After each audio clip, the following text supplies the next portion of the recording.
What does buy, drive, forget really mean? The 2026 Toyota Corolla Cross proves it in the city right now. On paper, it's a 2-liter engine, 169 horsepower, a CVT, and roughly 9.2 seconds to 60, so it doesn't promise fireworks. But daily life isn't measured in specs. The composed suspension smooths small ripples, compact dimensions make tight courtyards easy, and tidy ergonomics keep your rhythm intact. Behind the hatch, 24 cubic feet swallows a stroller, weekly bags, and a camera kit in a single go. Invisible details convert to saved minutes: the height of the loading lip, the shape of the opening, the reach of key controls. Why do these small things outweigh the numbers when you decide? The answer is hiding right now at the back. Open the hatch and a small but decisive detail appears. Once you see it, buy, drive, forget feels more convincing than any spec. Let's reveal it with a real loading moment in the next part. Lift the hatch and the detail we teased is right there. The opening is wide and nearly square, and the load lip sits low. That lets a stroller glide in without a bend and heave, keeps weekly groceries from needing a sideways wrestle, and lets a camera kit tuck neatly into the corners without snagging. 24 cubic feet may read ordinary on paper, but in a store lot it becomes one trip instead of two. In the rear seat, head and knee room feel honest. The backrest angle isn't upright to a fault, and longer rides don't nag your lower back. Clipping in a child's seat and closing the door without a tug is its own kind of relief. Do these details truly change the buy decision, or are they just nice to have? The answer lives at the wheel. In city rhythm, throttle feel, the CVT's smooth flow, and how noise stays in the background give this practicality real meaning. Let's drive and feel it next. Behind the wheel, the Corolla Cross doesn't rush, and it never pushes you to. Throttle response is gentle, the CVT keeps pull continuous, and there's no awkward lull leaving a light. The 2-liter can raise its voice at higher revs, yet in the city's cadence, that sound falls to the background and doesn't cut into conversation. The suspension rounds off small edges. Sharper hits settle quickly. Light, predictable steering makes tight turns low stress. So why doesn't that 9.2 seconds on paper become a problem in practice? Because this car is built to arrive unruffled rather than wind sprints. That's where the enough feeling comes from. One question stays open. What detail seals this calm rhythm? If your most used actions, camera, maps, media, are 2 taps away and the system responds without lag, does that complete the enough equation? Next, I'll show how the screen, connectivity, and controls keep the city flow intact. What speeds up daily flow is the screen. The base 8-inch unit keeps nav, camera, and media clear. On the 10.5-inch panel, maps and the reverse feed are readable at a glance, and touch input doesn't lag. Wireless Apple CarPlay and Android Auto remove cable fuss. Place the phone and everything is live. The wireless charging pad adds drop-and-go ease, and the larger driver display eases eye strain. How many seconds does this save in real life? If maps open in 2 taps, the parking camera appears instantly, and voice control understands you the first time. Those seconds cut stress and keep your rhythm intact. Why does a setup that looks basic on paper feel fully sufficient day to day? Because it gets things done without dragging your focus off the road. Now let's run the same loop and listen for fuel use and cabin hush. Do the numbers line up with what we actually hear and feel? On the same loop, a light foot keeps revs low, and the car feels like it isn't asking anything extra from you. As a guide, last year's numbers point the way. Around 31 in town, roughly 33 on the highway, and about 32 combined. Choosing all-wheel drive typically trims that a bit. In real life, load, weather, and traffic shift results, but at a relaxed pace, consumption sits where you expect it to. Wind noise at moderate speed stays as background.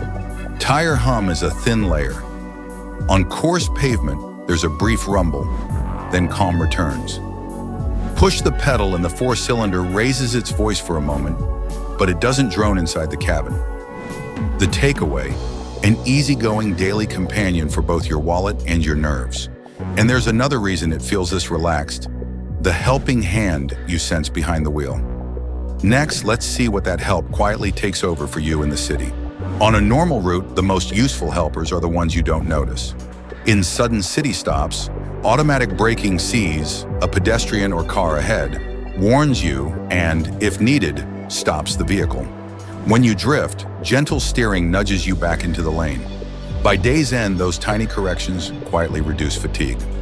Road sign reading keeps speed limits fresh in mind, and auto high beams make night driving calmer. In heavy traffic, adaptive cruise preserves distance and smooths the pull and release, leaving a sense of control rather than hurry. Blind spot alerts call out traffic in the flanks, and parking sensors handle the last inch in tight spaces without nerves. These systems catch small mistakes and protect your rhythm, which is why the car feels quiet but busy on your behalf. So how do you weigh that calm in terms of value? Next, without breaking the budget, we'll open the question of which configuration makes the most sense for everyday use. If you want comfort without bruising the budget, the logic goes like this. The entry setup keeps the price friendly and covers most daily needs. If you live in the city core, front drive is enough. If your routes include snow or hills, adding all-wheel drive doesn't just show up on paper. You feel it. Calmer pullaways and steadier exits in rain. In colder areas, a heated wheel and front seats change the tone of your day. For 2026, those comforts come standard with all-wheel drive. The screen is a "how much do you glance?" choice. 8 inches gets it done, but the 10.5-inch panel lets maps and camera land at a glance, and voice input tends to lock in quicker. Wireless charging and rear USB-C ports are small perks that play big for families. So where does real value peak? Entry, mid, or richer equipment? Let's anchor the answer with context next. Same loop, same conditions. How does this stack up against its class rivals? Same loop, same driver, same weather. The difference lives in feel. Some rivals lead with style, some feel livelier at the wheel. The Corolla Cross leans into quiet strength. In a Honda HR-V, the steering can feel a touch tighter, yet tire noise sometimes steps forward. Here it stays background, so fatigue doesn't pile up by day's end. A Hyundai Kona brings a playful vibe, but in the backseat and boot, the Cross's ease pays off more often. Kia Seltos looks strong on tech, yet in everyday simplicity at the controls and the way you load and go, the Cross keeps that buy, drive, forget line intact. On paper, they're close. In practice, your priorities decide. Some pick design and verve. Others choose calm and practicality. One key question remains. What budget unlocks this experience? And which choice gives the best return? In the next part, we'll make the money side just as clear. The money side seems straightforward. The entry setup is kind to the wallet yet covers the basics. Perfect for city routes, short trips, and solo use. A mid-level configuration adds the things that quicken your routine.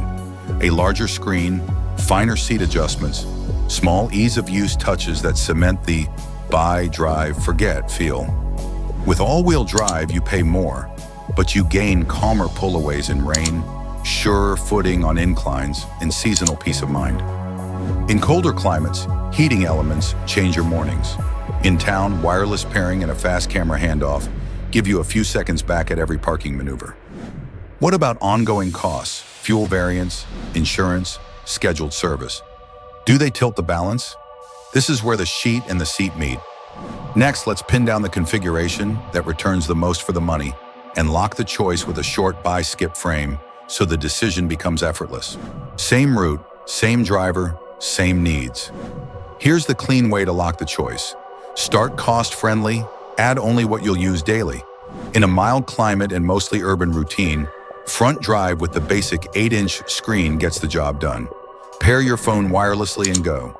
If your life is more family miles and stop and go, the larger screen and finer seat adjustments give you minutes back every day. That's real value. For snow seasons, hills, or rougher cut-throughs, moving to all-wheel drive shows up the first wet morning. Calmer launches, steadier exits. In colder zones, a heated wheel and front seats change the tone of your mornings. Less fuss, more flow. So where does the extra spend start paying you back? The answer is simple. In the feature you touch every day. Now let's narrow this to people, not parts. Next, we'll spell out a clear who should buy, who should wait frame, so the decision feels effortless.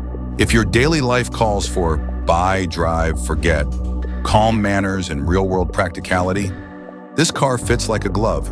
Straightforward controls, a wide, easy-loading hatch, and a low-drama cabin suit drivers who want peace after a busy day. Families feel the benefit weekly. A friendlier rear seat angle and stress-free loading make errands simpler. Where winters bite or roads climb, extra traction steadies the routine. In milder, mostly urban lives, the lighter, lower-cost setup shines. Who should wait? Drivers chasing verve, brisk acceleration, and a playful edge may read this character as too restrained. If you want a sportier steering feel, sampling classmates makes sense. One question still hangs. Which of your priorities actually gives the most time back, and which features aren't worth the extra spend? In the final part, we'll close it cleanly with a short decision frame so you can lock the choice without second guessing. Let's close it cleanly. If your daily drive values calm, practicality, and that buy, drive, forget feeling, this car makes sense. The wide, easy-loading hatch keeps errands to one trip. The straightforward cabin stays out of your way, and the city pace remains relaxed. If you crave sharper dynamics and a playful edge, sampling classmates is fair. Here, the value returns as saved minutes and lower stress. In short, this choice is won not by spec sheets, but by everyday details. Now it's your turn. Which side do your priorities weigh toward? Loading ease, cabin hush, and smooth manners, or a spicier character? Share your take and your experience. If you want more real-world tests like this, subscribe to the channel, turn on notifications, and drop a comment. Which model should we test in the city next? Your feedback sets our roadmap. See you in the next video.